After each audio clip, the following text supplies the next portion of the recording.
Good morning students. Previous video में हमने pole star के बारे में स्टडी किया कि पोल स्टार जो है उसे हम नॉर्थ स्टार भी कहते हैं क्योंकि वो हमारे नॉर्दर्न हेमिस्फीयर का स्टार है जो हमारी अर्थ के एक्सिस के ठीक ऊपर है। अब हम प्लैनेट्स के बारे में स्टडी करने जा रहे हैं कि जो नाइट टाइम स्काई में जहाँ हम स्टार्स देखते हैं वहाँ कुछ प्लैनेट्स भी होते हैं जिनको हम डिफ्रेंशिएट नहीं कर पाते, तो उनको कैसे हमने आइडेंटिफाई करना है, कैसे उनकी पहचान करनी है। Let's read about it. We can identify a planet in the background of stars by closely observing the night sky. Some of the features of planets that enable us to distinguish them from stars are, देखो कुछ points हैं जो हमें stars और planets को differentiate करने में help करते हैं। First point, a planet is closer to us than the star. अब देखो जो स्टार्स है वो हमसे बहुत ज़्यादा दूर है और हमारे जो सोलर सिस्टम के प्लैनेट्स हैं वो हमारे पास हैं। That is why planets appear like tiny disc. जो हमारे प्लैनेट्स हैं वो छोटी छोटी डिस्क के जैसे नज़र आते हैं, whereas stars appear as points. और जो स्टार्स हैं वो ज़्यादा डिस्टेंस होने की वजह से हमें पॉइंट्स के जैसे नज़र आते हैं। अब आपको पता है जो हमारे प्लैनेट्स हैं उनकी अपनी कोई लाइट नहीं होती। हमने ये पहले भी डिस्कस किया है कि जो प्लैनेट्स हैं वो सन की लाइट की वजह से जो है वो स्टार्स के जैसे नज़र आते हैं, वो सन की लाइट को रिफ्लेक्ट करते हैं। Second, stars appear to twinkle. Stars जो हैं हमें ट्विंकल करते हुए नज़र आते हैं। प्लैनेट्स डू नॉट ट्विंकल, और जो प्लैनेट्स हैं वो ट्विंकल करते हुए नज़र नहीं आते। अब स्टार की ट्विंकलिंग के पीछे क्या रीज़न है? स्टार की देखो खुद की लाइट होती है जो हमारी अर्थ पर आ रही होती है। अब जब वो लाइट हमारी अर्थ के एटमॉस्फेयर में एंटर करती है तो वो थोड़ी सी मुड़ जाती है एटमॉस्फेयर की वजह से। उसमें जो एयर की मूवमेंट है, हमारे एटमॉस्फेयर में एयर होती है ना, तो एयर की मूवमेंट की वजह से जो स्टार से हमारी तरफ लाइट आ रही है वो बेंड हो जाती है, वो मुड़ जाती है। उसके मुड़ने की वजह से हमें ऐसा लगता है कि वो जो स्टार है वो ट्विंकल कर रहा है। Third point, star do not appear to change their relative position with each other in the night sky. अब हमारी स्काई के अंदर जो स्टार्स हैं वो हमें वैसे तो ईस्ट टू वेस्ट मूवमेंट करते हुए नज़र आते हैं, जैसे यहाँ बहुत सारे स्टार्स हैं, ठीक है। ये हमें मूव करते हुए एक साथ मूव करते हुए नज़र आएंगे। ये नहीं कि एक स्टार यहाँ से उठा और वो यहाँ पहुँच गया और दूसरा यहाँ से उठा और वो यहाँ पहुँच गया, नहीं। वो एक दूसरे के साथ अपनी पोजीशन चेंज नहीं करेंगे, एक दूसरे के बीच में उनके अंदर जो डिस्टेंस है वो सेम रहेगी, वो एक साथ चलते हुए नज़र आएंगे।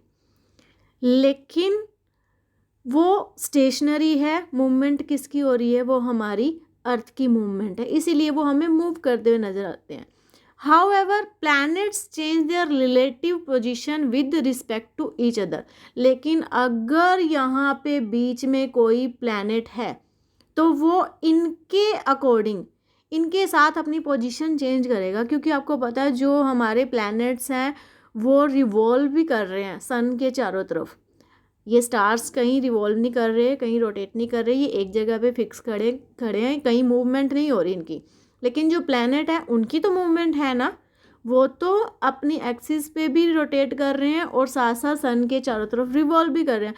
तो वो अपनी पोजीशन जो है इन स्टार्स के कंपैरिजन में थोड़ी सी चेंज करेंगे। जैसे ये जो प्लैनेट यहाँ अभी था, ये थोड़ी देर बाद हमें इनके मुकाबले यहाँ नज़र आएगा। वो वाले ये जो चार स्टार है ये यहीं के यहीं है, लेकिन जो प्लैनेट है उसकी पोजीशन जो है वो चेंज हो गई।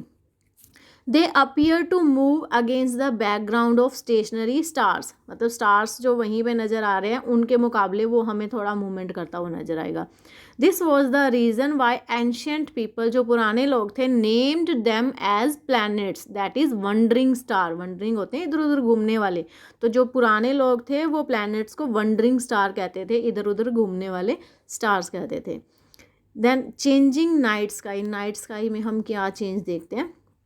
हम जो ये स्टार्स हैं इनकी मूवमेंट देखते हैं कि ईस्ट टू वेस्ट ये भी हमें मूव करते हुए नज़र आ रहे हैं, अपनी पोजीशन ये शिफ्ट कर रहे हैं। बहुत ध्यान से देखने पे ऑब्जर्व होती है, सन के जैसे नहीं कि हम सन को मॉर्निंग में ईस्ट से राइज होता हुआ देखते हैं और फिर वो चलता चलता हमारे वेस्ट में नीचे सेट हो जाता है। ऐसा नहीं है, इतना क्लियर हमें नज़र नहीं आता क्योंकि बहुत सारे स्टार्स हैं।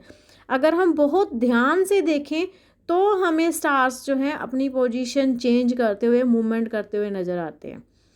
लेकिन एक्चुअल में वो भी स्टेशनरी है, वो मूवमेंट कर ही नहीं रहे हैं। तो मूवमेंट किसकी हो रही है? सेम अर्थ की मूवमेंट हो रही है वेस्ट टू ईस्ट। जैसे हमें सन की मूवमेंट की वजह से मूवमेंट करता हुआ एपरेंट उसकी मोशन शो होती है ना, सेम वैसे ही जो हमारे स्टार्स की मोशन हमें शो हो रही है वो भी क्या है? एपरेंट है। वो जस्ट अपीयर हो रही है, एक्चुअल में मोशन है ही नहीं, वो स्टेशनरी है। Let's read about it. We now know that stars do not appear to move with respect to each other in the sky. अब वो एक दूसरे के कंपैरिजन में तो मूव करते हुए नहीं दिखाई देते, एक दूसरे के बीच उनकी जो दूरी है, वो डिस्टेंस है, वो एज इट इज़ ही रहती है। इफ़ वन क्लोजली ऑब्जर्व, अगर कोई बहुत ध्यान से देखे, some bright stars for an hour or so, कुछ 1 आवर के लिए या उससे ज़्यादा टाइम के लिए अगर हम कुछ ब्राइट स्टार को ऑब्जर्व करते हैं, it will be found that there is a slight shift in the position of these star in the sky. हम क्या देखेंगे? उनकी पोजीशन में थोड़ा सा चेंज आया है। जैसे देखो, अगर बात करते हैं हम अर्सा मेजर की बात करते हैं, बस एक गैस है थोड़ा सा, ये हमारा अर्सा मेजर है, ठीक है। सॉरी, इसमें डॉट ज़्यादा बन गए, दोबारा बना रही हूँ मैं। ये हमारा अर्सा मेजर है जिसमें 7 स्टार होते हैं और जिसे हम सप्तऋषि भी कहते हैं। सपोज करो एक नाइट में हमें वो यहाँ नज़र आ रहा है, 2-3 आवर्स के बाद हम उसको फिर देखते हैं तो वो हमें यहाँ पे नज़र आएगा, ठीक है। तो ये अपनी पोजीशन जो है वो चेंज कर गया। ये जो स्टार्स हैं ये एक दूसरे के कंपैरिजन में अपनी पोजीशन चेंज नहीं कर रहे, अपनी वो डिस्टेंस चेंज नहीं कर रहे कि ये वाला उठ के यहाँ आ गया और ये वाला उठ के उधर चला गया, नहीं, वो ये वाली पोजीशन चेंज कर रहे कि यहाँ से वो यहाँ पहुँच गए। वो किसकी वजह से पहुँच गए? अर्थ की रोटेशन की वजह से। Stars like the sun appear to move, देखो अपीयर हो रहा है, appear to move from east to west, वो ईस्ट से वेस्ट की तरफ मूवमेंट करते हुए अपीयर होते हैं, सिर्फ अपीयर होते हैं, वो मूवमेंट नहीं करते हैं।